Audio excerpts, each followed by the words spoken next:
I'm Stanley Long. I directed this movie, Adventures of a Private Eye, in 1976. It was a follow-on from Adventures of a Taxi Driver, which have been hugely successful in the marketplace.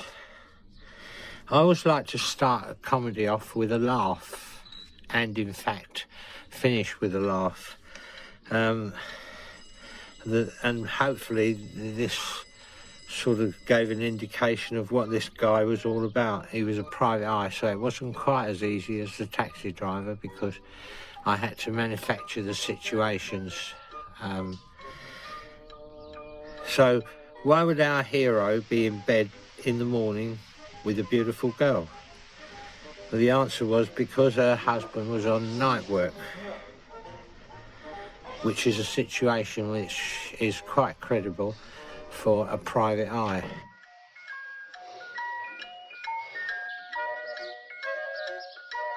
Good morning, Mr. Apprentice. Like all good comedy situations, the audience has to expect what's coming. This is something that critics sometimes overlook. But the important thing is that you have to put the audience slightly ahead of the characters. And it's important to get these things worked out at the script stage. The big laugh comes when the inevitable happens. The audience is right there with us.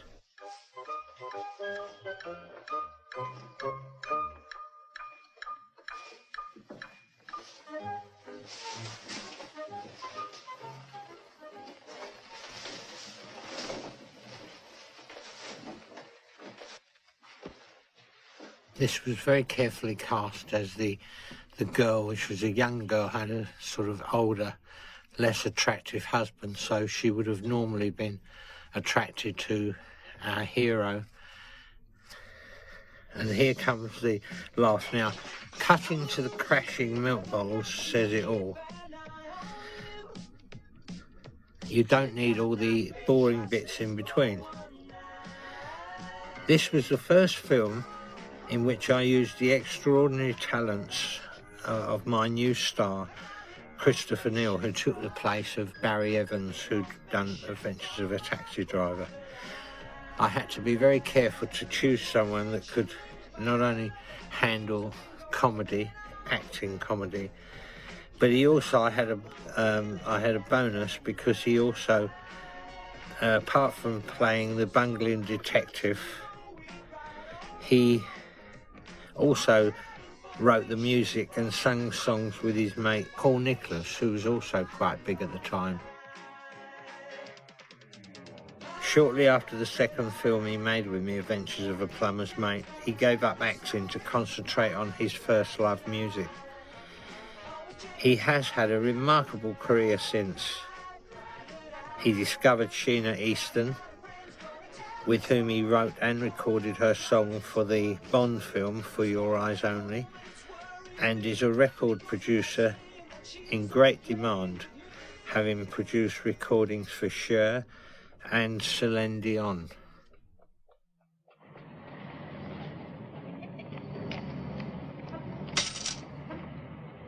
It's very important in the early stages of a film like this to set up the character, and this I did in a sort of jokey way with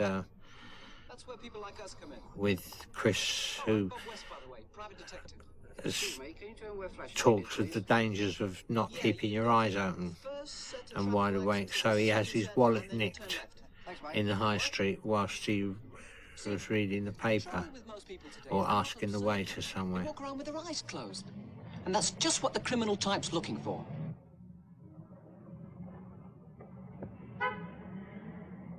This is where I work. If ever there was a glamorous job, this has got to be it. Fast cars. I was very fortunate in acquiring the services of the great Jon Pertwee, who'd had a life in comedy and played Doctor Who and Wurzel Gummidge on television. He was known to millions, so he was cast as Bob West's governor. You know, I've never known a fella cram so many beautiful women. And I used a friend's flat in West London for his office and to photograph all these scenes. Amateur. Peering through keyholes is for the amateur. I wasn't actually, Mr. Blake. I just thought I'd dropped something on the floor. Bugging. Now, that's the professional way. Bugging. Yes, and like everything else, purely a matter of technique. Now, you stick with me, and you'll soon learn to be a successful bugger.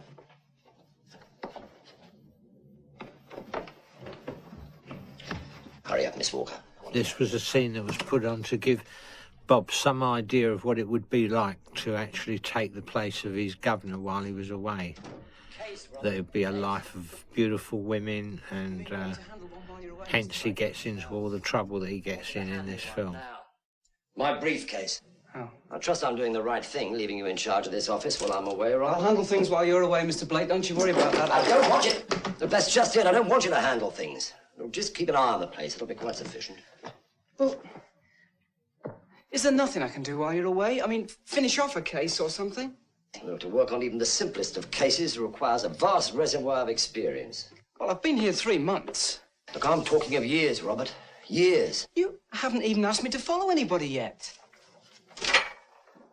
Right, I shall be gone for about 4 days.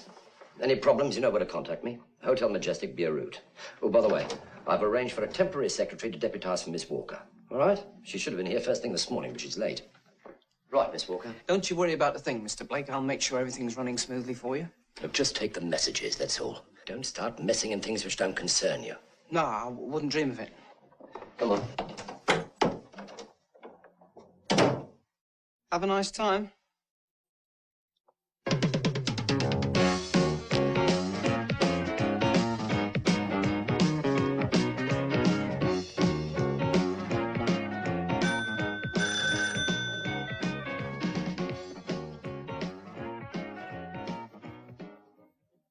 Hello?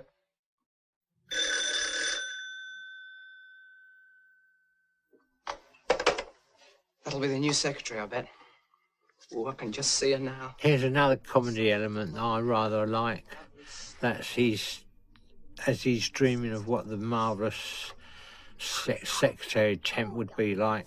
The door is opened and Maud Gubbage appears. Veronica Doran played Maud Gubbage. She'd got quite a reputation in Coronation Street as one of the characters during that period. And she was cast by Michael Armstrong, who was an absolute genius at coming up with strange character names. You should try it sometimes. It's not as easy as it sounds. Making proper suggestions. Oh, no way. Good. As long as the only thing I have to take down is shorthand, I don't mind. You see, She played the very Yeah, I can see that. plain secretary, it got so the complete opposite of what the Bob West She said had I dreamed aroused of. Primeval impulse. Mind you, I seem to have that effect on men, you know. Well, if you wouldn't mind answering the door, please, Miss... Gubbage. Maud Gubbage.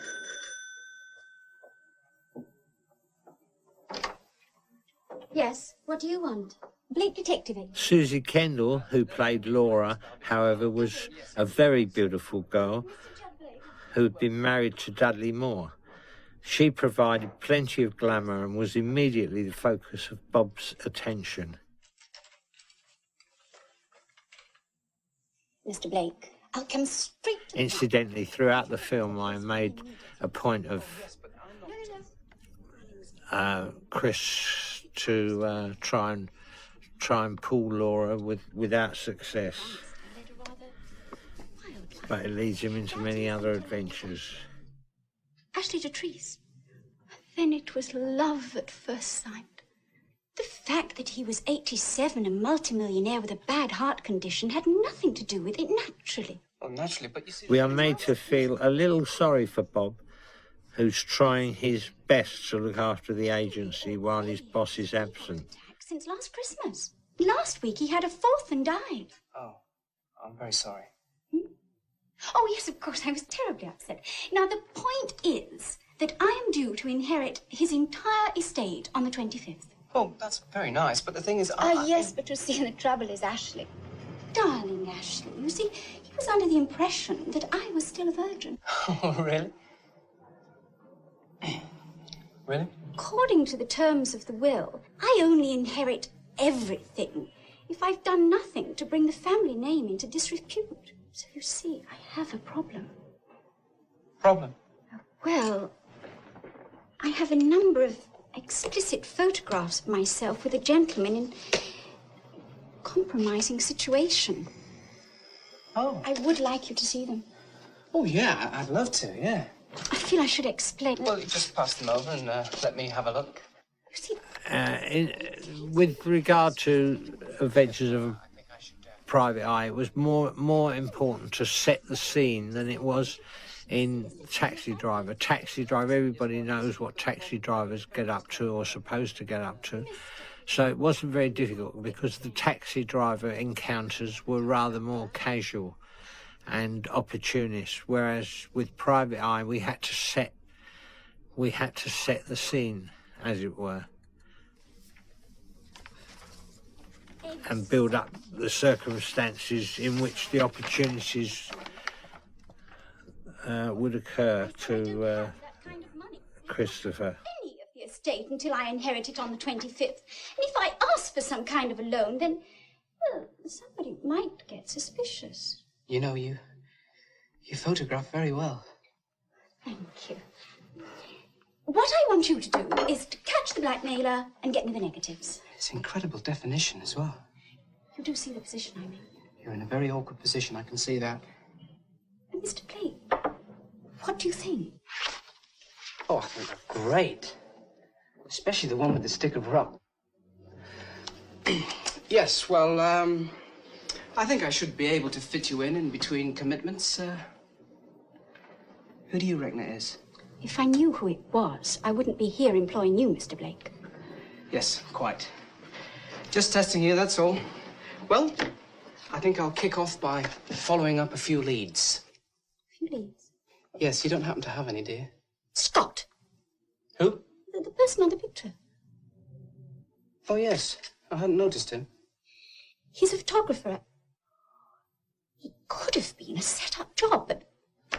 Yes, well, you know, I don't think this is going to be... By this time, after Adventures of a Taxi Driver, and by this time I was beginning to build up quite a good repertory company of loyal artists who liked playing in my films and who liked the humour of them. Among the artists in my little repertory company was Ian Lavender, and he did 2 films for me. He was in this Private Eye, and he was also in Plumber's Mate.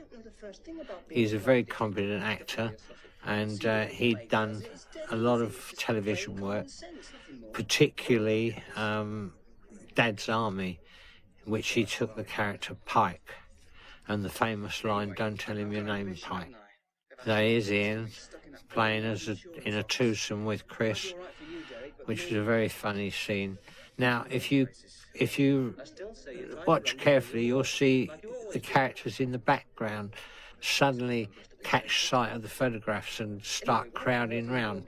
Now, all these characters were the bookers and the people who worked for EMI, who were the distributors of the movie, and this was a very cheap way for me to get extras.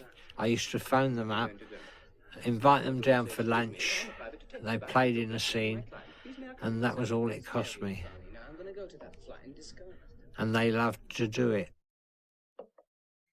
And I must say they did it very well. They were as good as, if not better than, your average extra. Another of my favourites was Diana Dawes, who had been a very big name in the 50s and 60s, and she played all wonderful cameos in my movies.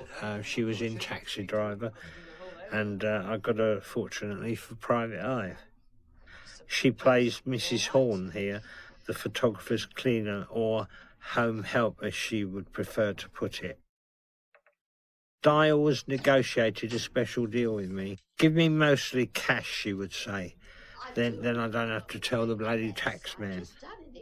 Otherwise they'll have it off me.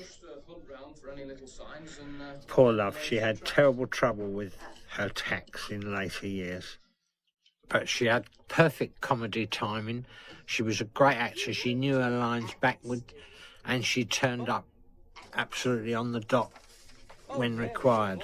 I used to do most of her work during one day, but spread about a bit, it looked as if she'd been there a lot longer. But she got on very well with all the rest of the cast. Just swimming around as though they owned the place. Ant powder, that's what you need. Well, you can't very well put that in cornflakes, can you? I don't suppose you'll find any in there. Well, you never know. I mean, they eat all sorts, you know. Clothes, woodwork, paper, photographs.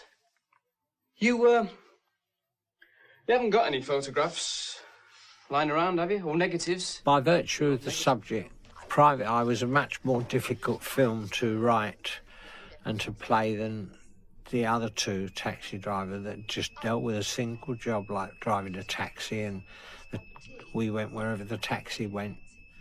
With this one, it had to be more of a story, and we had to contrive to introduce these situations which would provide the comedy.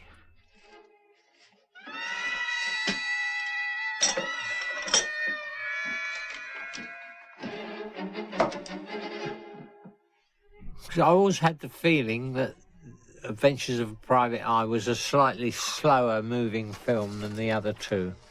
I think this was largely dictated because of the subject and of the fact that we had to invent the situations as we went along in the script. But I think it provided it was probably, in my opinion, the best of the three films.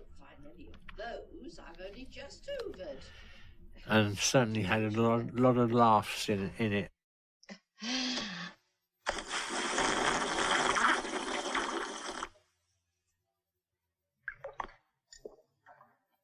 Oh, yes, well, I'm always finding things like that about the place. He has women here, you know. I don't mind the black ones so much. It's the big red ones I can't stand. What? Ants! Oh, ants. My Harry found a couple in his bed the other night. Gave him a terrible fright. He thought Of course, I must point out here that we're actually setting up a gag which will come slightly later in the movie. You must set the scene if you're going to get the laugh, and he's obviously mucking about with these mouse traps, and you'll see in a later scene why.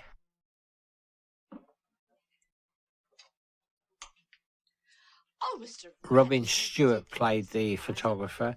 He'd had great success on television in a sitcom series, which he played. This gentleman is from the government. Pest control.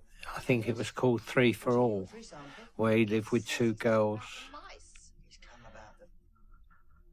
He sort of later went to Australia, and he hasn't really been seen around on English screens for quite some time. Mrs. Horn, have you moved it? Because I put it over there. Oh, yes, I do remember seeing it. Oh, yes, I do remember seeing it. Well, don't look at me. I'm only the cleaner. You see, with these films, we're always setting up the gag ahead of things. And it runs at a much slower pace accordingly. Nasty time. A blackmailer if ever I saw one. Did you get the negatives? No, but I found a camera. That proves it. You twit. What's that got to do with it? I've got a camera. Everybody's got a camera. Yeah, but not like this one. It had a big lens on it. Well, it would do, wouldn't it? He's a photographer. Well, precisely. Look, why don't you just admit you haven't got the faintest idea about what you're doing and let's all get some rest? What, when I've nearly solved the case? Anyway, look, it's time I was going. Look, Derek, believe it or not, I do know what I'm doing.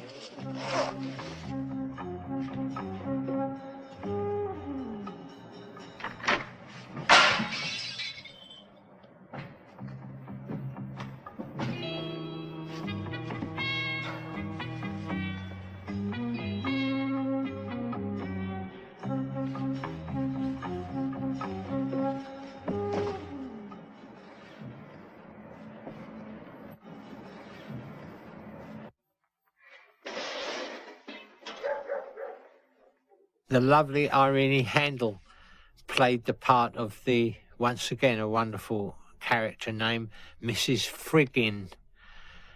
Now, Mrs. Friggin was the nosy neighbour who looked and caught Bob West doing his snooping, rather amateur, sort of amateur detective work. I mean, Chris played the part of Bob West, who was really a very bungling amateur detective and very naive into the bargain.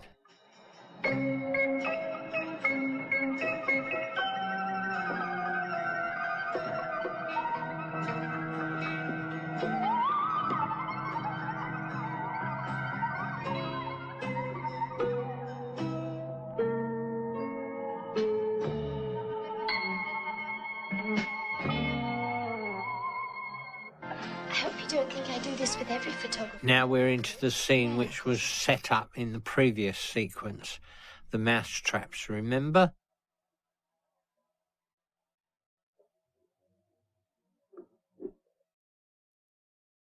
I think the scene takes no explanation at all. I think the visuals tells the whole story.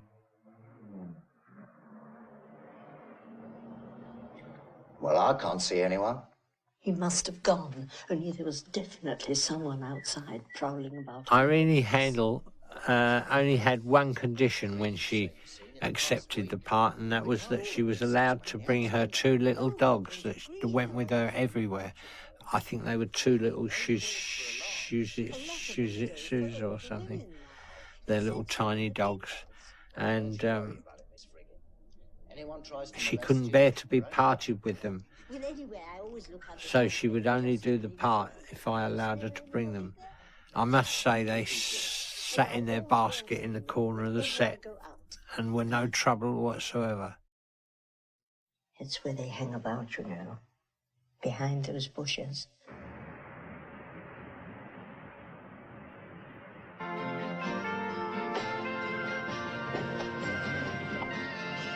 Scott? What's this? It feels like a lump of cheese. What?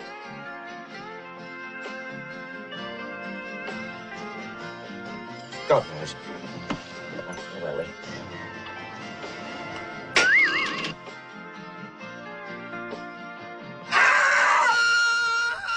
Now you see how important it was to set the scene to get the laugh from this gag. Hey! You down there! Police! Hold it! Hey!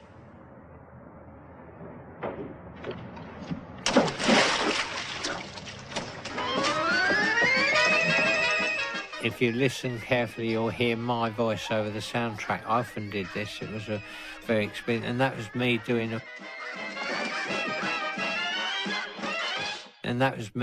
a fall.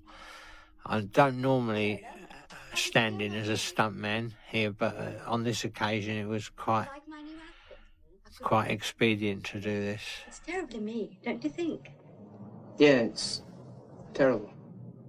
Oh, that woman, Miss Sutton, phoned up for you. Oh, yeah? Now, personally, I never liked the look of her the minute I clapped eyes on her. What did she want? I suppose some men might find her attractive, but it's only the way she's done her makeup. Yes, all right. What did she want? Of course, I don't need any of that, you understand. Not with my basic primitive sexuality. Look, never mind all that. Mind you, a lot of it's to do with the way you dress. Look, Miss Cribbage. Gubbage, but you can call me Maud. Look, are you going to tell me what she wanted or not? She wants you to go and stay with her. She what? That's what she said. She wants you to catch a train first thing tomorrow morning and go down and stay with her in the country. Oh, great. The scenes in the old house, which took up most of the action, for that I rented a lovely old property in Surrey and Purford, about 20 miles west of London. It belonged to an old admiral who had recently died. However, his widow was willing to let us use it for the bulk of the filming. And since it was sited on the River Thames, it was ideal for our purpose, as there were many little items which I had up my sleeve for comedy. Well, I have paved the way. I've said you're an old friend just down for a few days. Bob's efforts Very good idea. to pull Laura continued, but they fell on stony ground. All key suspects, obviously, huh? Well, they think that the estate should have gone to his daughters, Violet and Medea. Oh, and there you have your motive. And then, of course, there's Violet's husband, Sidney, and her stepdaughter, Clarissa. Well, I'll soon have that lot sorted out. What you will find interesting is that Scott arrived late last night, and he's staying in the town. Really, that is interesting. Very interesting. Right, then, let's go, shall we? Oh, by the way, where are we going? Ashley's estate. Oh. I'd rather thought we'd have booked into some little hotel, just the two of us. Whatever for? Well,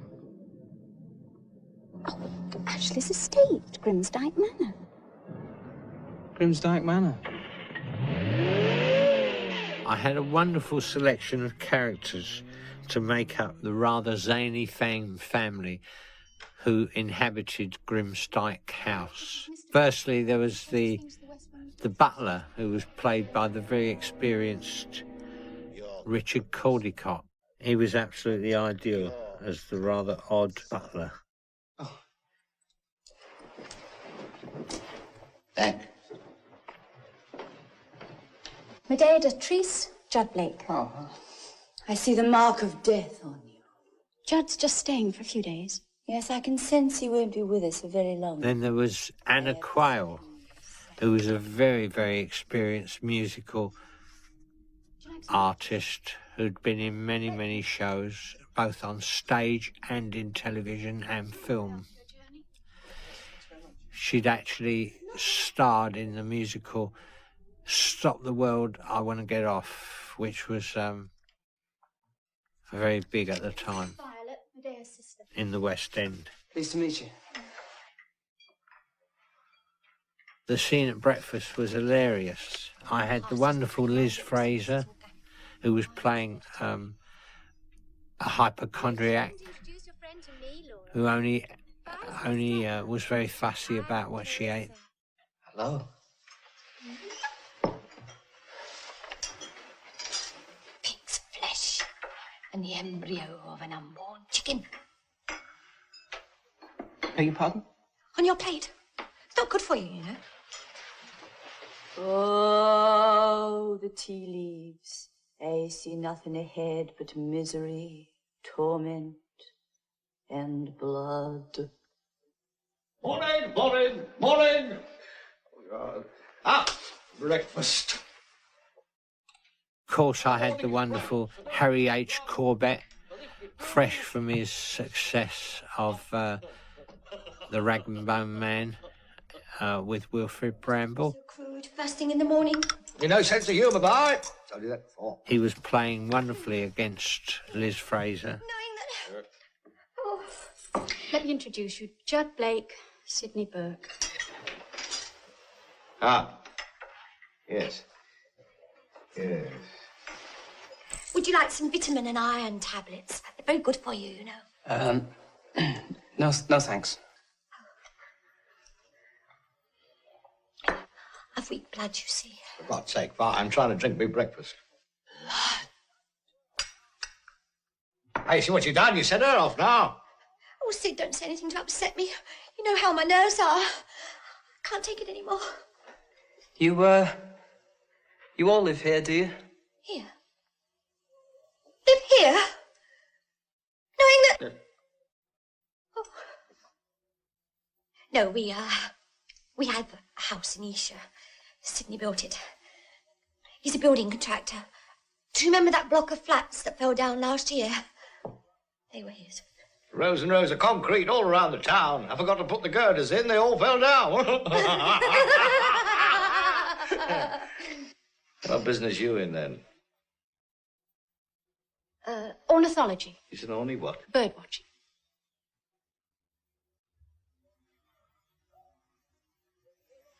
Kids! You get to see a lot of those, I suppose. Well, they're birds, aren't they? They call it the bird from hell. What? Oh, it's just a superstition. Legend has it that all who are unfaithful to the owners of Grimsdyke Manor shall die screaming in the claws of a monstrous demon. She means that bloody great stuffed thing hanging up in the hall. Sometimes at night its ghostly voice can be heard across the moors, screaming out for blood. Right. I'm off to the river. See you later, everybody. Linda Reagan played the part of Laura. We'll see a lot more of her later. A lot more. I don't want to appear curious, but tell me... Marmaduke. Silly bitch. Marmaduke Grimsdyke. We don't talk about Marmaduke Grimsdyke.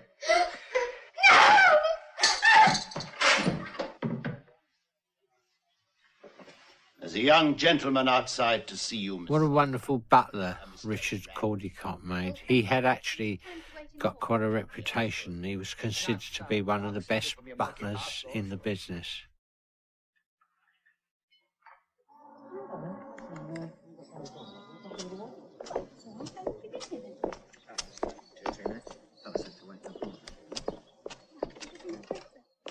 As I said, Perford House, where we were filming, was of course quite close to the river. In fact, the river ran through the grounds, so it was very convenient for me to set up the next scene, which I'd had up my sleeve for a long time. But of course I had to set the scene to get the laughs.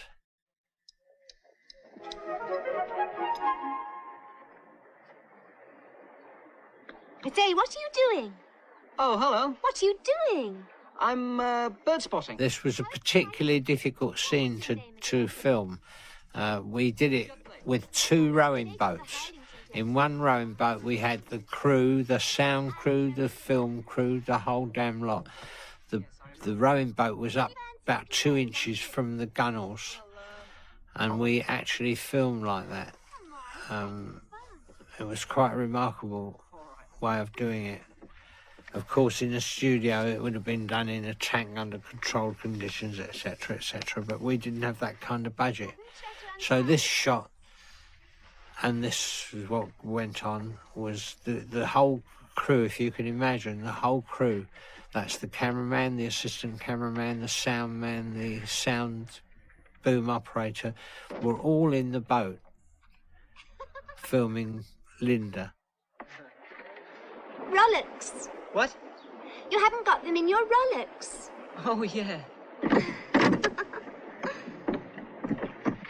It was a very scary thing. I must tell you that nowadays, with health and safety, I wouldn't have been able to have done it. They wouldn't have allowed it. But we took a chance and we got away with it. And I think the sequence is quite successful. I think you were spying on them. And what makes you think that, then? Intuition. Oh! Oh, dear! Look! Quick! Come out of this! Thank you very much. I've just wet my trousers, haven't I?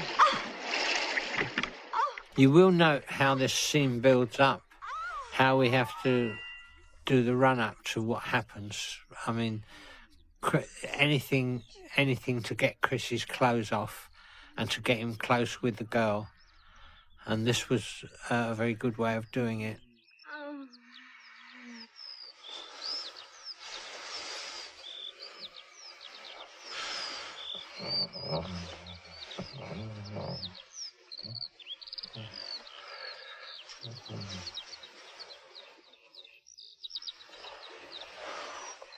What a predicament.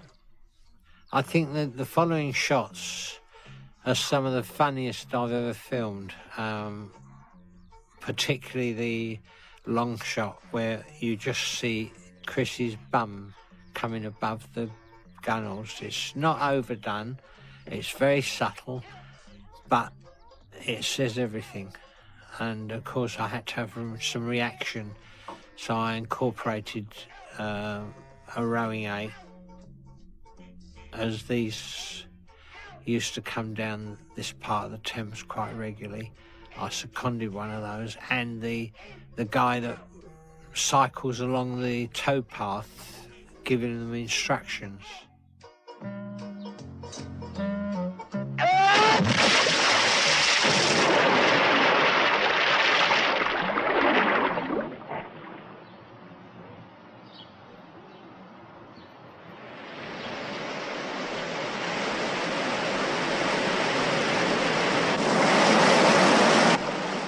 We did actually smash one of the rowing boats up on this movie, which was rather an expensive thing for me to do. I think it cost all of £100, but it went over the weir and it wasn't any good after that. Idiot. What the devil does he think he's playing at? Doesn't look very good. Of course, we have to keep the story going, so we cut back to Maud Gubbage and Ian Lavender to keep the story going as to what Chris or Bob West is doing. She's quite pretty, I suppose, if you like that sort of thing. We'll just have to go down there first thing in the morning, make sure he doesn't get into any more trouble.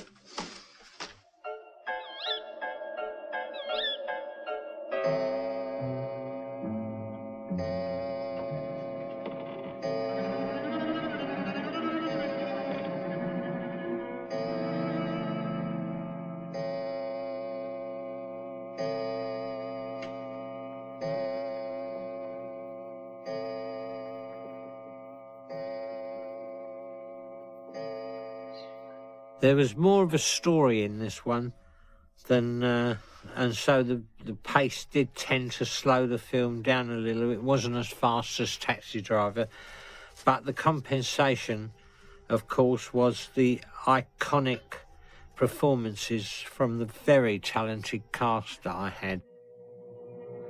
What are you doing here? Just admiring the decorations. It's a lovely place you got here.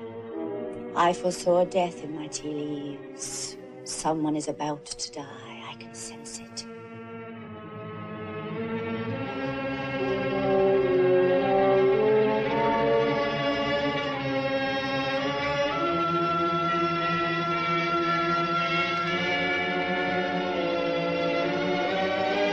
I must say Purford House was absolutely ideal for this film.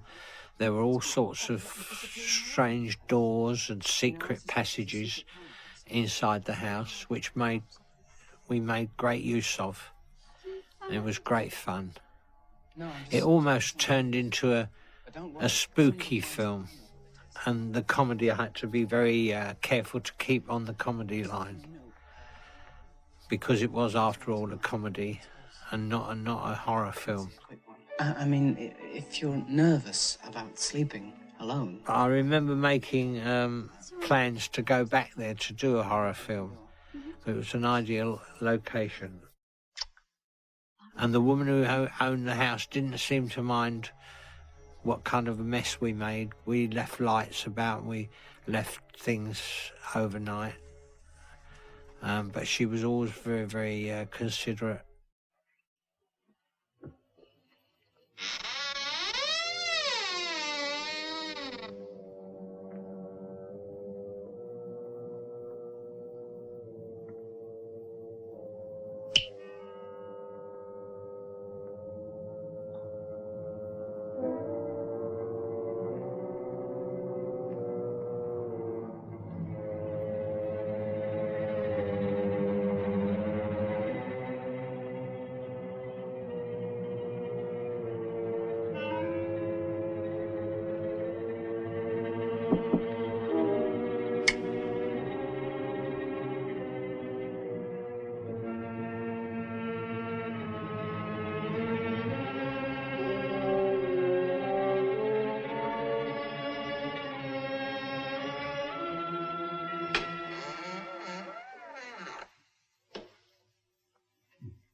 can I help you, sir? That big bird, it's very interesting. The Grimsdyke vulture, sir.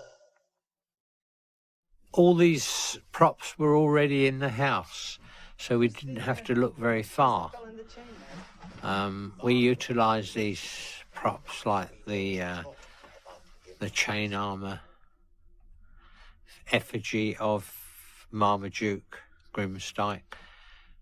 It was all made up on the set, wasn't in the script.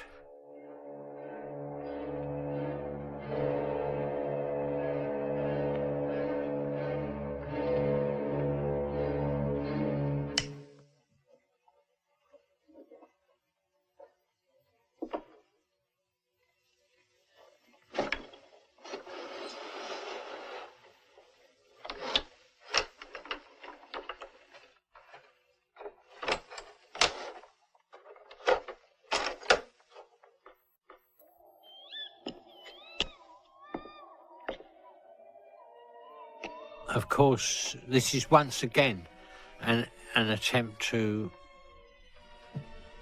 put some credibility into the story, because I had to find a body from somewhere to do some scenes which you'll see in a moment. So I had to contrive to do a scene which provided the body. Hello there.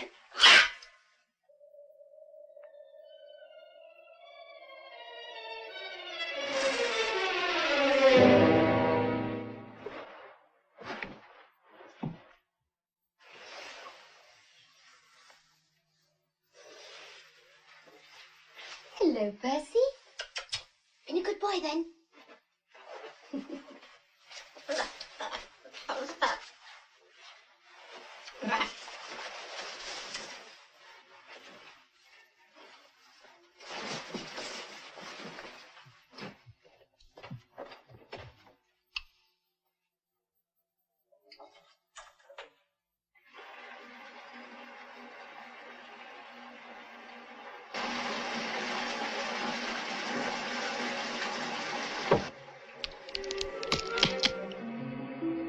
I often wonder if these things are too contrived, but there again, it's only a fun thing, and I don't think it matters very much, providing the laughs come eventually as a result of the things that you've set up. He's not breathing. Oh my God, I've killed him. You've been shot. It was an accident. I fell on top of him. He's been what? Look. Look, the thing to do is to keep perfectly calm and not panic. So don't panic. Don't panic! Let's go and get the police. I'll phone the police and then we'll go and get the police. No, wait! Of course, Bob's attempt to dispose of the body provided quite an excellent opportunity for quite a bit of comedy. Tom, what is it? I mean, No, just wait, will you? Just wait. Yeah, but you don't understand. He's been murdered. I know, but if you stop rushing into things and let me think clearly. Think clearly, yes. That's very good. Think clearly. 999. That's what it is. I knew it was something. Before you do anything, just sit down and let me think. Look, if he was shot outside, we'd have heard it, right? Right. Right. Therefore, he must have crawled there. Been placed there by somebody. Of course, a lot of these little bits of comedy are made up on the get. Although it's not my, it's not a good thing to not have it in the script. It's always better to have it pre-planned in the script. But sometimes opportunities occur, like that one, for example, which are things that you can only put in on the day when you're actually filming, and sometimes the ideas come from the artists themselves and not from the director. Sort of make things very, very funny. In fact, the artists are quite good at that. There's a quarry not far from here.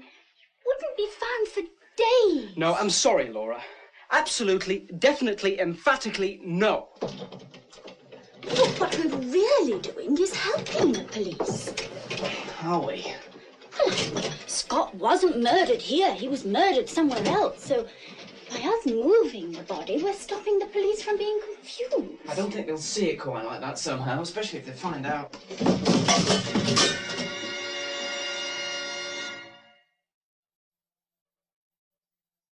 Good evening, Craddock. Good night, madam. As soon as it's light, you can get rid of it properly. What do you mean, as soon as it's light? Well, it's going to look suspicious if we try and get rid of it in the middle of the night. Oh, Judd, you don't know what this means to me. About 10 years, I should think, if they find out. Come on.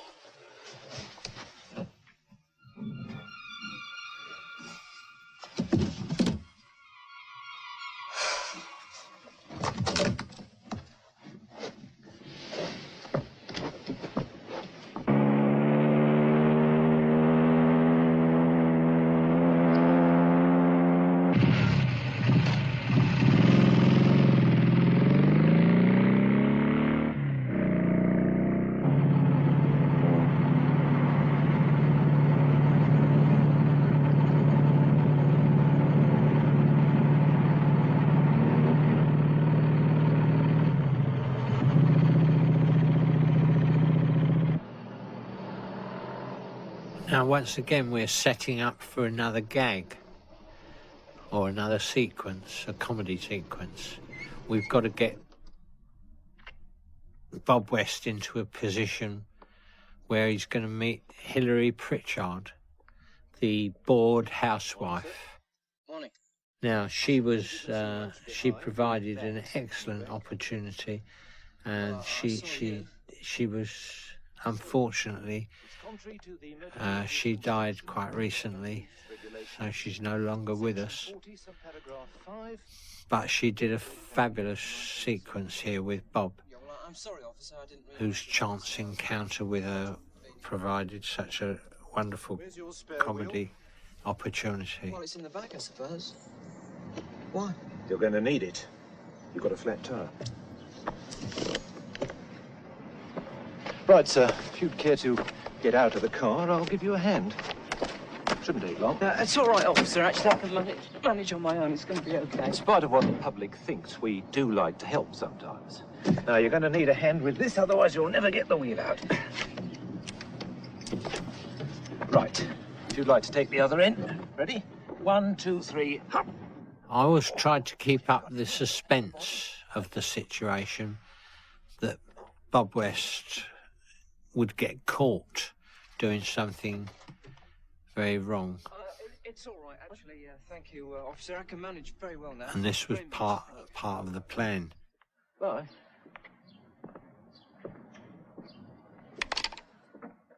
But this was all really to get him into a situation where he would meet the bored housewife.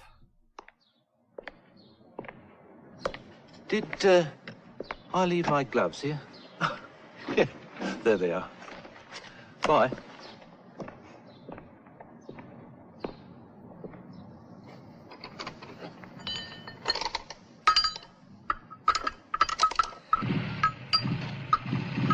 I'm in a spot of bother. Yes.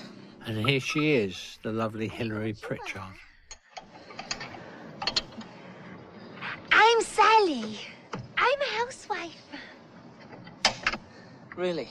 Rather boring, really, being a housewife. Of course, unlike the taxi driver who took advantage of every opportunity to take his women to bed, Bob was really trying to do a job as well, and it was very important that he wasn't such a Casanova, that he did try and escape some of the encounters, as he didn't really want to get into that much trouble. So this is one where he's not quite keen to have the advances that Hilary makes on him. Have you got a towel? Pink or blue? he finds it all a bit too bizarre. You've got that look about you.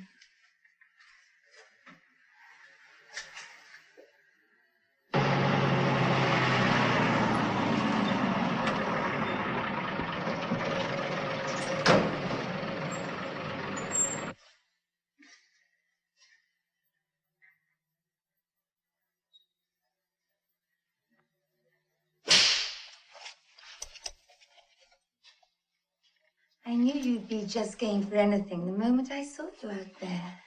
No, I didn't mean that. Does it do things for you? I see all the sex films, you know. Hot lust and sweaty thighs. And this is one that Bob West certainly didn't want to get too involved with. And so he was sort of already trying to make his escape from the off, because this was going to be a very bizarre encounter. But his efforts for escape were stopped by the frustrated housewife who had other ideas.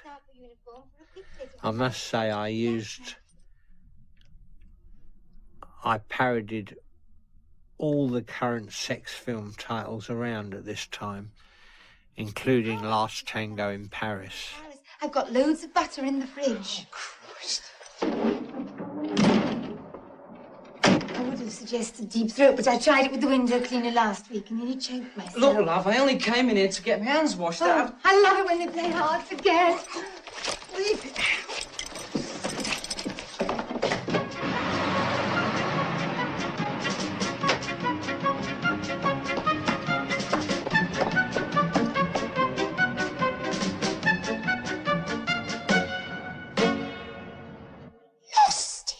It was an accident. Lost it? How could you? Well, I just turned my back for a second, that's all. And then it was gone. Look, I was washing my hands. Washing your hands? Look, I had to change the wheel, didn't I? And then this woman came out. But that was after the policeman pulled me up. Well, he didn't exactly pull me up, but he wanted to change the wheel. I had to help him, otherwise it would have looked suspicious, wouldn't it? I had to, and I did. And then this funny woman came out with kinky black leather, boots, whip. The trunk, where is it? Oh. Oh. Oh, no, what are you two doing down here? Why, what have you done now? I don't believe it. I just do not believe it. Even you couldn't be that stupid. All right. I'll admit there's been a slight error of judgment on my part, but... Do you realise what you've got yourself into? Following somebody about with binoculars is one thing, but murder?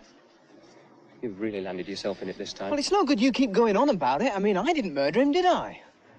I'll admit that things haven't gone quite as I'd like them to, but... There's no talking to him. I give up. I just give up. Oh, I'm sure he was only trying to help. I told you not to take this case in the first place, but you wouldn't listen to me. Yeah, but I've solved it. I mean, I know who murdered him. It's just a question of proving it, that's all. What do you mean you know who murdered him? I do, his accomplice. Then why haven't you told the police? I always thought the difference between Joe the cabbie and Bob the private eye was that Bob was a touch more discretionary about his sexual encounters, and he did make several narrow escapes from the more bizarre females that he encountered during the film. It's probably been opened already, and if it has, there'll be no time at all before it's traced back to this place. So, you go to the police before they come to you, and you tell them everything. I can't do that. I promised Laura. Look, it's the only chance you've got of getting yourself out of this mess. Short of pleading insanity. No, on second thought, that's probably your best chance. Look, if I tell the whole story, Laura will inherit nothing. Well, so what? It's better than being an accessory and going to prison for the rest of your life. He's right, you know.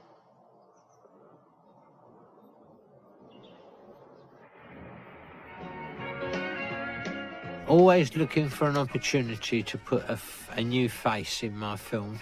I had a friend who'd made a very big name for himself in a TV programme called Police 5.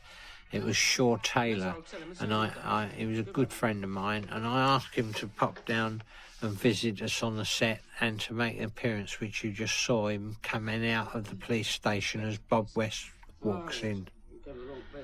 There was always a gasp from cinema audiences when they spotted him. He was such a big name on television. Really? Yes. You'll find his house, number 6, on the right. The one with the red door. Well, what are you waiting for? Mistaken identity is always a good comedy plot, and Angela Schuyler provided it when she mistakes Bob for the plumber, which I'm just about to set up now.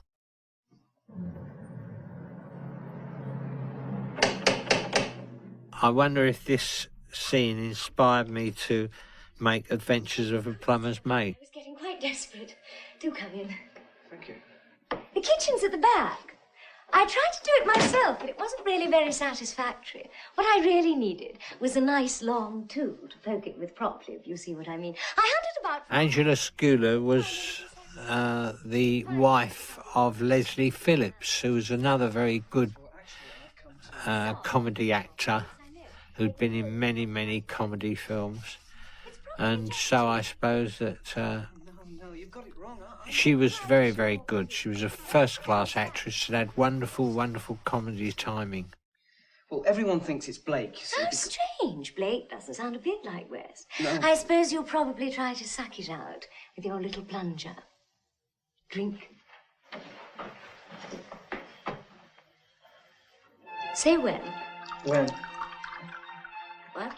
Incidentally, Leslie Phillips, her husband, has just been awarded the CBE for services to the film industry. I like a man who's not afraid to admit it. Listen, when I came round, I thought your husband was going to be here. Oh, he won't be home for ages yet. Why don't you come and sit down? Cheers. Cheers. Is it getting hard? Pardon? Finding work. Jonathan Adams played the part of the husband of Angela Schuyler in this scene. He's a first-class actor, and I used him in many films. He did 4 for me in all. He did It Could Happen to You in 1974, Eskimo Nell in 1974, Private Eye in 1976, and Plumber's Mate 1976. About the husband. Oh. He was a first-class character actor.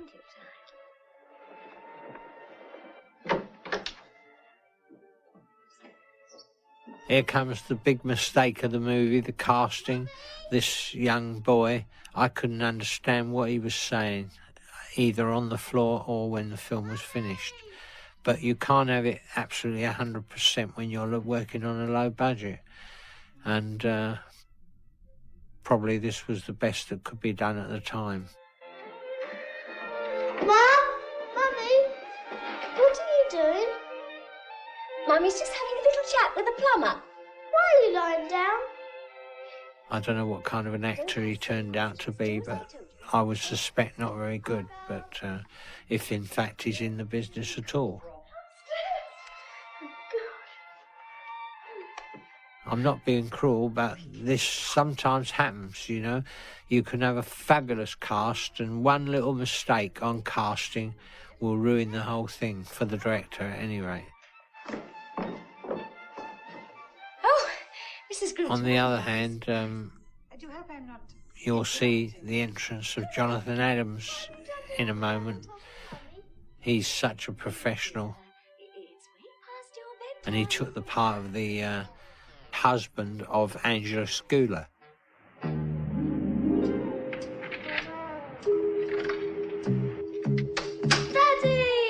Hello, hello, little man. Want to come up? Yeah, what a big willy I've got. Hello, hello, hello. What's going on here, then? Darling, you're home early. I just popped in to tell you I'm working late tonight. That missing person business at the hotel turned out nasty, I'm afraid. I would have been happy if he'd have thrown the child out of the window. He was so bad. Daddy, why don't plumbers wear any trousers? Darling, that's the plumber. He's just come to unblock the sink. Plumber? Local, are you? Why has he put his trousers back on, Daddy? Does that mean he's not going to jump up and down anymore? Excuse me, mate. Who's got the blockages?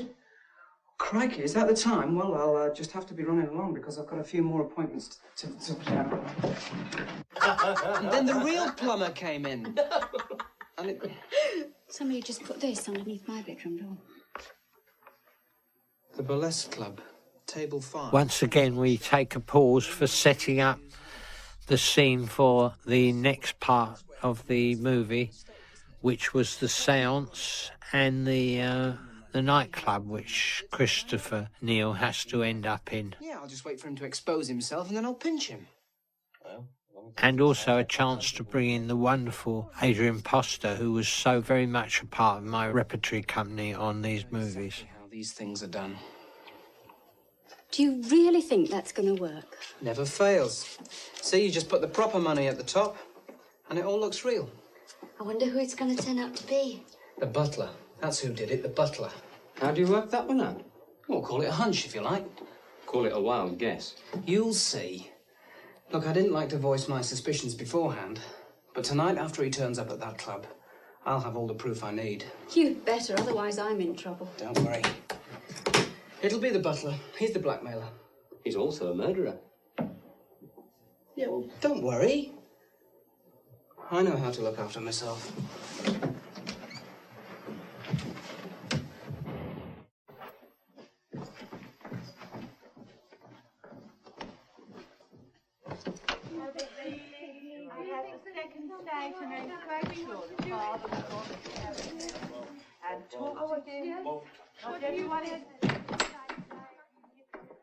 Because the house had such a wonderful feel about it, we quickly decided to introduce a seance between this rather bizarre family. And so we took time out to rewrite another scene, and the seance scene was a chance for almost all the casts to play together. Watching all that talent work with one another was sheer magic. He went to visit someone in town.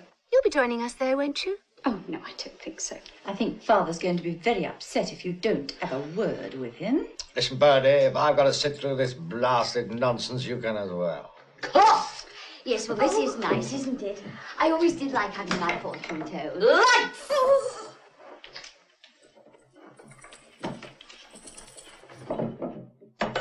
The business with Bob West under the table provided an excellent opportunity for comedy, trying to raise the ghost of Marmaduke Grimsdyke was great fun, headed by the wonderful Anna Quayle. Everyone place their hands gently on the table, fingers lightly touching. My lighting cameraman on this picture was Peter Sinclair, who had operated camera for me on several movies and also had done the same for my best friend Peter Walker, who specialised in horror movies. Who is it? Speak! Speak! I gave Peter his first break as a director of photography, and he was so good he did all 3 of the adventure films. I need a bloody drink. Having been a camera operator, of course, was a great advantage to him as a lighting cameraman, because he knew where the camera was going to be. Father! Father, is it you? Oh, my God. Supposing it's Marmaduke Grimsdyke? Marmaduke, if it is thou, be gone, I say! Marmaduke, piss off. Who is it? Answer me, Father. If it is you, then answer me. 1 knock for yes, 2 knocks for no. 1 knock for yes, 2 knocks for no. Who is it? Speak, speak. Who is it? Certainly me, madam. Inspector Hogg to see you. Sorry to disturb you like this. Just a few routine inquiries, that's all, in connection with a Mr. Scott Radley. I believe he called here yesterday morning. Wasn't that the fellow who came to see Laura? Nothing that might create a scandal, I hope. You knew him, did you? Well, slightly. From when I was a model. I see. Now, are you also acquainted with a Mr. and Mrs. Boodle of 36 Abersham Crescent, Reading? Oh, no. They moved there yesterday. But what's that got to do with Scott? He fell out of a trunk while they were unpacking. I'm sorry to have to tell you, he'd been shot. Shot? Surely don't suspect Miss Sutton, sir. Think of the scandal. Just a few routine inquiries, that's all. I saw it all. You witnessed it? In the tea leaves, the curse of the Grimsdyke found Judd. Oh, I think I'm going to have a nervous breakdown. Good heavens. What's that plumber doing under the table? He's not a plumber. He's a bird watcher. Well, you wouldn't find any under there. If I could have a word with you in private, please, Inspector. Please. He was the first to die. There will be more. The tea leaves never lie. So, you see, Inspector, I'm not... And here comes the rather feeble excuse to explain the previous scene. So, what were you doing at my house with my wife? Well, I felt that I should let you know who I was, what I was doing down here, just in case you were wondering. I see. Nothing to do with this Scott Radley business? Oh, no. I was just down here checking up on somebody, that's all. Now, you just watch your step. I don't like private detectives, never have. Bloody amateurs. Yeah.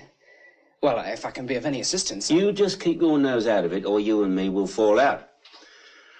Right, now, if you'll excuse me, I rather think I'd better be getting along, don't you? Do you mind if I ask you a question? No. What were you doing, jumping up and down? Oh, it's cramp. I get terrible cramp. You have to keep moving with it, you see, otherwise... Cramp?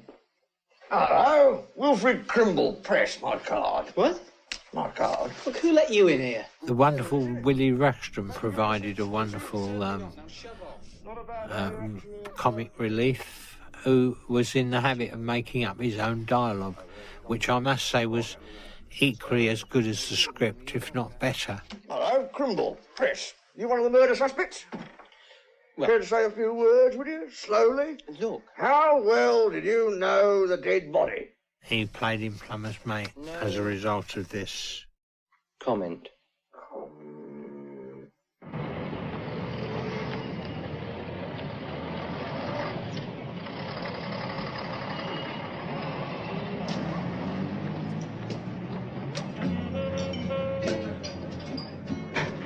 The club we used for the nightclub was the Revolution Club in Bruton Place in London, the middle of London. And for this, I needed a really colourful customer who's the subject of the blackmail scene that we talk about here. And I was lucky to get the one and only Fred Emney, who had spent a lifetime in comedy, and he played Sir Basil Mellington as the client that Bob meets in this nightclub and mistakes him for a blackmailer. You ain't got a table book, you don't know who you're supposed to be meeting, and I don't like it, so piss off. Now, wait a minute. Look, I told you. Look, I've got to get in there. It's very important. When I visited Fred's agent to arrange a contract, this is how it went. The agent on the telephone to Fred. I got a film for you, Fred. Fred replied, oh yeah, how many days? Agent, 1. Fred Emney said, how much they paying? Agent, £250, Fred, for the day. I heard Fred's voice explode the other end of the telephone. Said, yeah, that's okay for the expenses. What's the fee? That is the fee, replied Fred's agent. Fred Emney said, no, I want a car to take me there and to bring me back. Yeah, that's agreed, said the agent. Fred then said, I'd like a steak lunch. Agent, yeah, that's okay too, said the agent. Fred Emney then said, is it a sitting down part? The agent looked at me and I nodded yes. Yes, Fred, said the agent, it's a sitting down part. So he said, I can wear my slippers then. So the agent said yes. He then finished the conversation with, and I won't wear any puffy makeup either. No, all right, Fred, they don't use makeup too much. There's no makeup involved. So he did the job, and he was absolutely superb. So it was that Fred turned up for his day's work, and we took him in his carpet slippers to the Guinness Steakhouse just up the road from where we were shooting. Sadly, this was the last appearance Fred made he died aged 80 4 years later. Come along, dear. You missed your cue. What?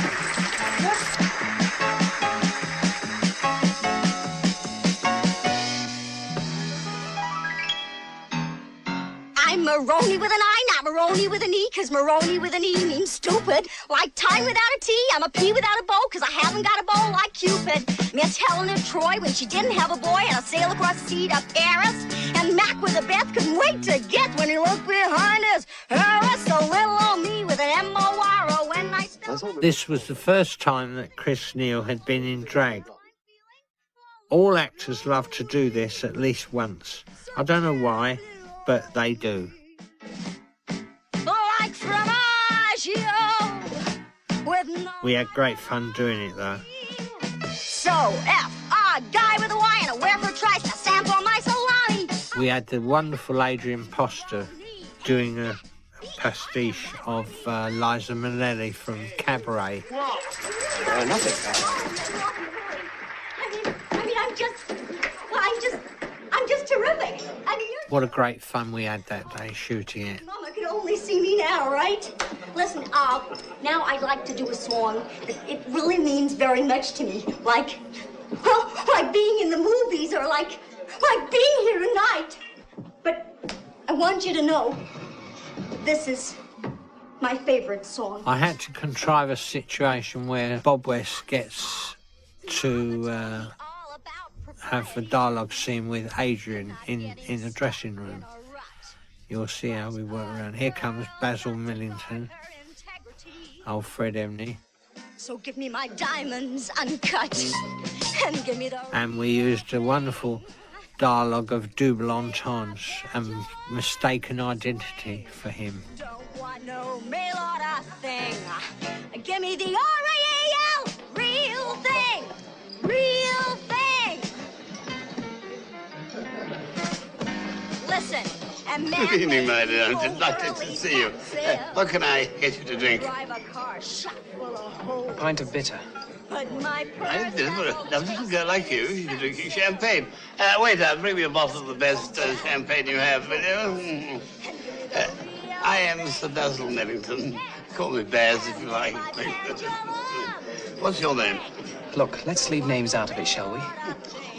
You coy little temptress, you. Pardon my asking, but you have the most delightful set of knockers. Oh, have you? I can't see them here.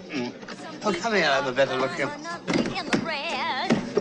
They live like the new British way. You know, all I need is a roof and a bed, as long as it's in Saint-Tropez. And give me the real thing. Come on, and make my pendulum swing. Look, let's stop fooling around and get down to business, shall we? How much? £50,000. 50,000? It's a bit pricey, isn't it? I've never paid more than 40. All right, 40. Let's not quibble. Thing is, how do I know you've got the goods? Of course, all this dialogue was very cleverly written by Michael Armstrong, who was very, very good at comedy. Well, there might be something missing. There wasn't this morning. Yes, well, how am I supposed to know that? What kind of sucker do you take me for? Anyway, I'm not doing anything until I see what you've got. Don't want no mail order thing. And give me the R-E-A-L, real thing, real thing. I suppose it's somebody sees. Get it out under the table, just a quick flash. I will. You will. Mail order thing. And give me the R-E-A-L. Just a quick glimpse, that's all you're getting, and then I want those negatives. What negatives? The negatives I'm supposed to be buying. I'll buy you anything if you'll come back to my place.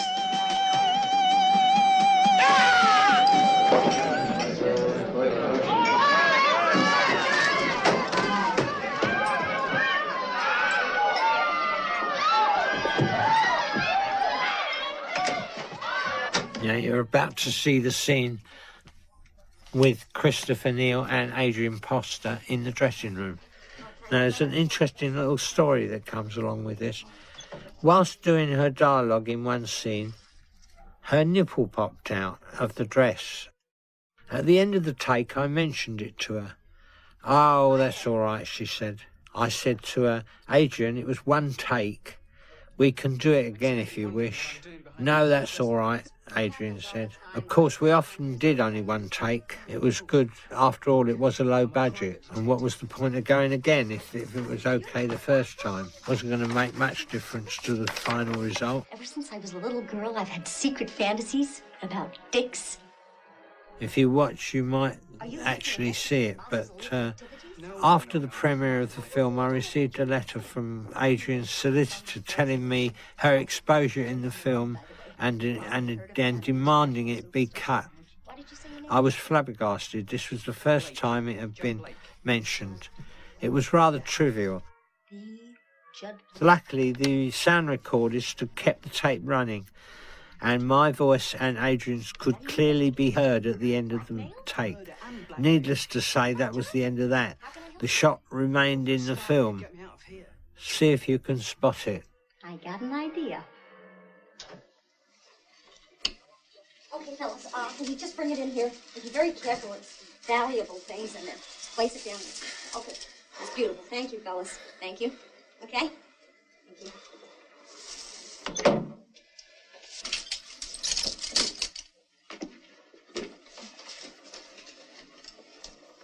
Where are we?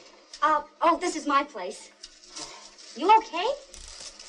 I'm gone all stiff. Really? Look, I'm very grateful to you for helping me get out of it. Listen, it's nothing. You can show your gratitude later. This was a scene that was photographed at the Royal Garden Hotel, Kensington. I'll fix us a couple of drinks. Adrian Poster's boyfriend was played by Nick Young. He was quite a well-known actor in children's television.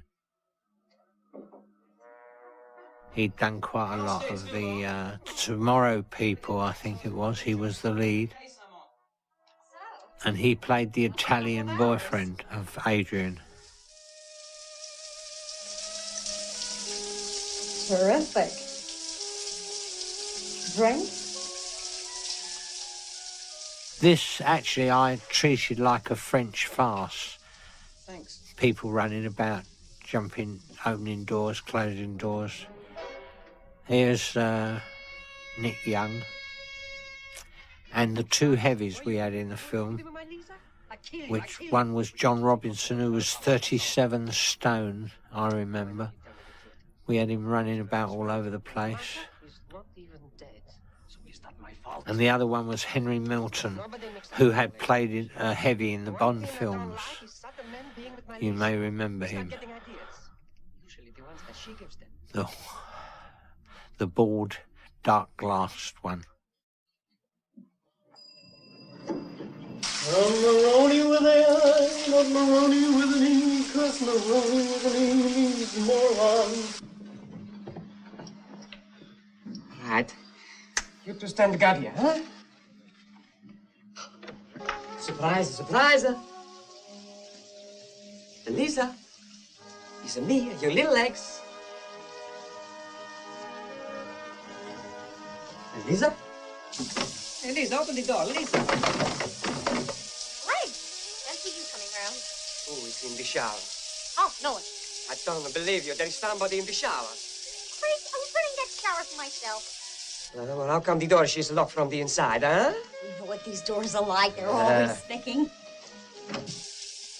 This interchange between Nick Young and Adrian Poster was very, very well done. They were wonderful working together. They had perfect comedy timing, and it produced a lot of very funny scenes with Christopher trying to get away from being discovered in the room. These are men's clothes. What are they doing here, huh? Costumes. Costumes? Yeah, for a new number I've been rehearsing. All the yellow brick road. Costumes, huh? You got somebody in here, huh? A man, yes? Where is he, huh? You know, you can really be a jerk sometimes. You're so jealous. Mamma mia, I kill him. Where is he, huh? Legs, don't be... Legs, listen.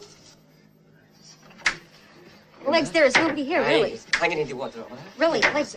No one... Here. He must be here, No, eh? there isn't, Legs. There is no one What here. about under the bed, huh? Legs. Under the bed. No, nobody under the bed. Go and get him a kill. Under the bed, huh? Yes.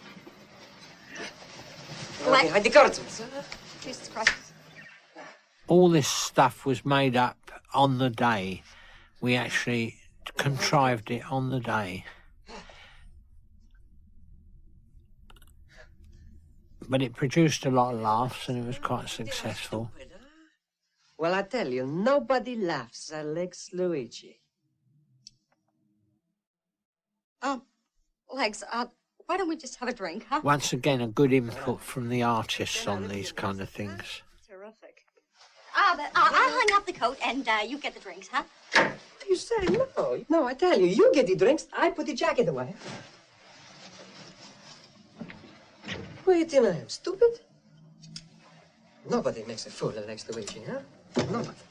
These things have to be worked out on the day because, first of all, when you're writing the script, you don't know quite where you're going to shoot it.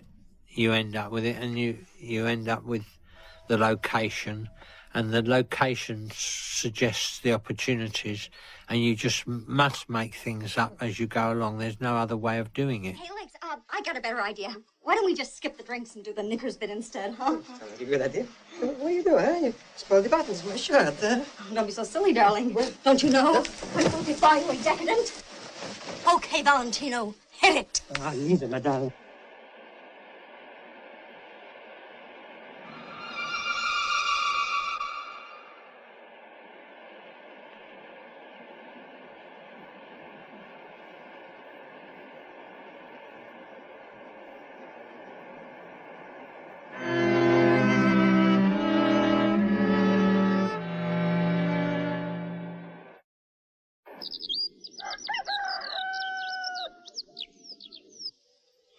It's no good. Something must have happened. Otherwise he wouldn't have stayed out all night. You know what he's like. Yes, that's what worries me. Well, maybe he found out who the blackmailer was and got held up. Maybe he's found out who the blackmailer is and got himself murdered. No, I'll have to go and get the police. What, you're going to phone them? No, somebody might hear me. And that somebody might be the blackmailer. You want me to come with you? No, you stay here in case he comes back. I just hope he won't be too hurt when he finds out about us. He could break his heart. I have that effect on men, you know. I'll go and get the police. Morning, Craddock. Blake in? I haven't seen him, sir. He's probably upstairs in his room. Right. I've got something really good here.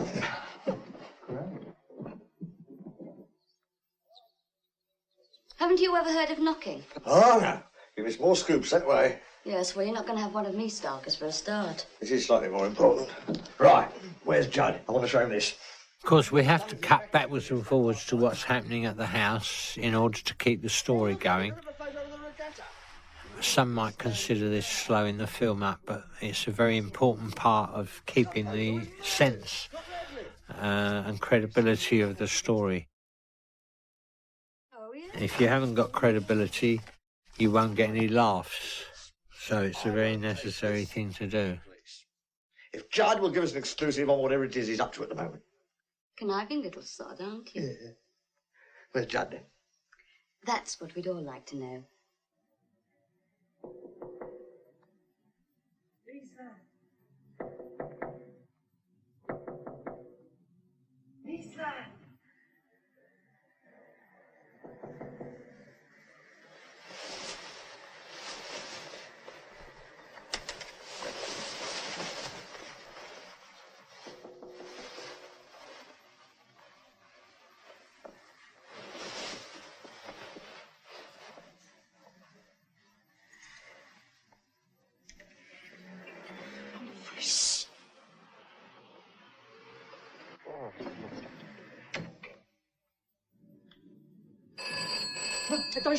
Don't shoot, huh?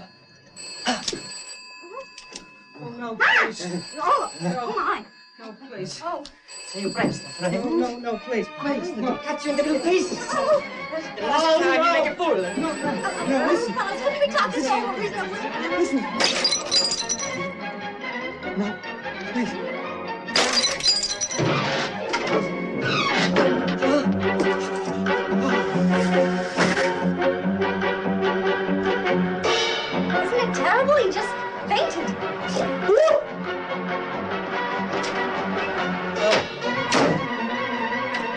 Now, as I mentioned before, John Robinson, the big fella, he was 37 stone, and I had him running about all over the place. He was marvellous. It's a wonder he didn't end up with a heart attack, what I put him through.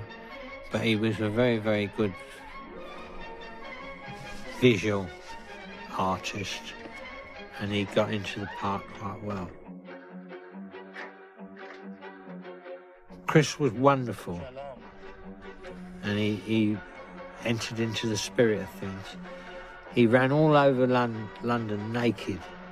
It looked hilarious. Audiences loved it, and there was plenty of laughter in the cinemas at the time. We even got him onto a bus, which you'll see shortly.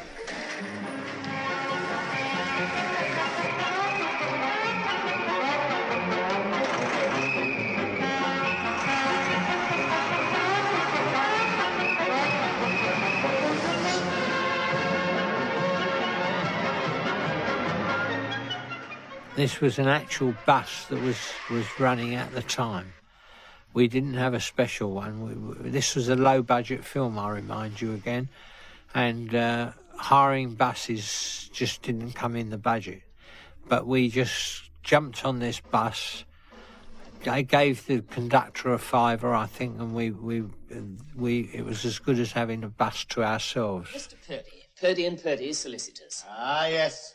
You were expected, sir.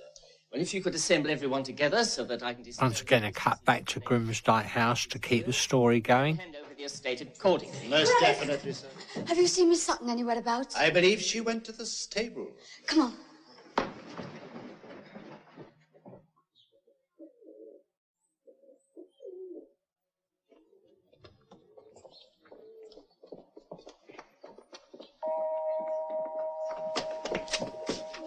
Here, you're supposed to be dead. Sorry to disappoint you, love.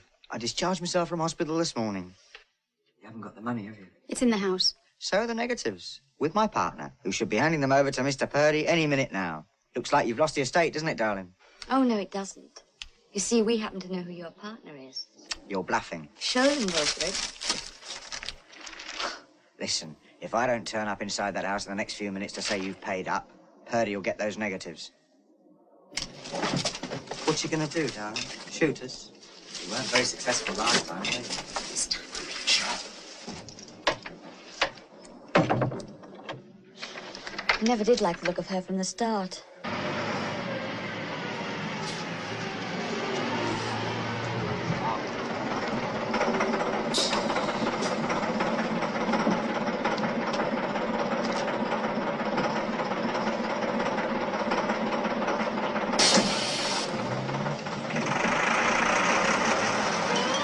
All that to end up with a gag like this, but what a gag. It was hilarious. And we couldn't have Chris running about completely naked all the time, so I had to devise a little scene which gives him some element of cover. And the opportunity presented itself for him to nick into a garden and remove a pair of bloomers. When he reappeared, it was a big laugh in the cinema. Well, they didn't suit him at all. But this is what comedy's all about, really.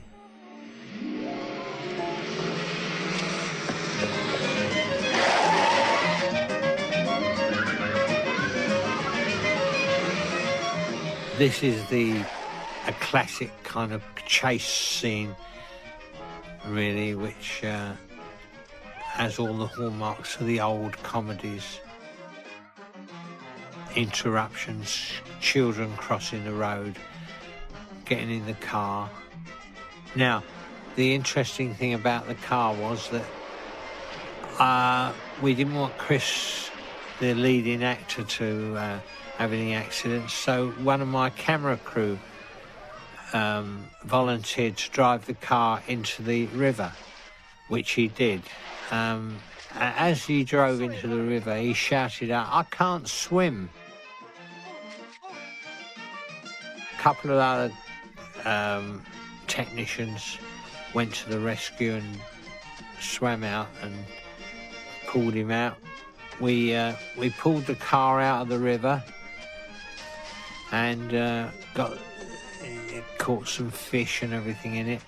We dried the plugs out, put them back in again, and started the car and drove it back to the location, which was quite remarkable. The funeral scene was rather amusing. When the film had finished in post-production, my accountant was going over the books, and the auditor for the film came up to me with a rather serious face. He said, "Mr. Long, I'm afraid I can't pass this. You ought to be very careful." I said, "What's that?" And he produced the invoice from the undertakers that I'd used to do the scene. It said sort of one standard funeral. I laughed, and he said, "If the taxman will go mad, he won't allow a funeral on your expenses." So whose funeral was it? I said it was the main artist was involved. I said, "I don't know who the body was. In fact, we didn't need to know, but it was part of the comedy scene." And at the end of the day, I said the coffin was returned, which I said at the end of the invoice, you'll see there's a credit for the coffin of £300. So that seemed to satisfy him. So the thing went through okay. I don't know whether the taxman queried it or not, but I certainly didn't hear any more about it. But this is the kind of funny thing that can happen when you're making low-budget movies. You know, you don't... You phone up the local... in that case, I phoned up the local undertaker and I said, "I want a standard funeral with 4 coffin bearers," which I used in the scene. And I paid the going rate for that. And we wound up the film with this rather hilarious scene, but I didn't think it was funny enough. So when I looked at the film, I thought this scene at the end is not funny. We need a big laugh at the end of the movie. So I got together with Michael Armstrong and we dreamed up a much better ending than this, which was back in Judd Blake's office with Jon Pertwee and the bungling assistant who gets a bollocking from him about the way he's conducted himself while he's been away, is having a massage, and there's a fan, and watch what happens. This is how we got our big belly laugh at the end of the movie. Going to the 2 daughters, as it should. Bradley and Clarissa inside for blackmail and Laura for attempted murder. Yes, I never did like the look of her from the start. There is one thing I don't quite understand. Who was it that Bob was supposed to meet in the club that night? Just somebody Clarissa or Scott would have sent along to do the pickup. It's very simple. In fact, from the sound of it, the whole and you will note that it really doesn't need any dialogue or sound effects to make this scene work. I think anybody would see what happened. Suspects. I'm very good at suspects. Yeah, I think you should be grateful I haven't decided to fire you. And that's what I tried to do in all my comedies, make them visual so that they work even without dialogue. What kind of case is it, Mr. Blake? You can try that with a lot of so-called comedies. That's the test. If it works without the dialogue, then it's funny. If it needs dialogue, it's forced humour. You notice how I put the fan in the foreground, because this is a relevant part of this scene.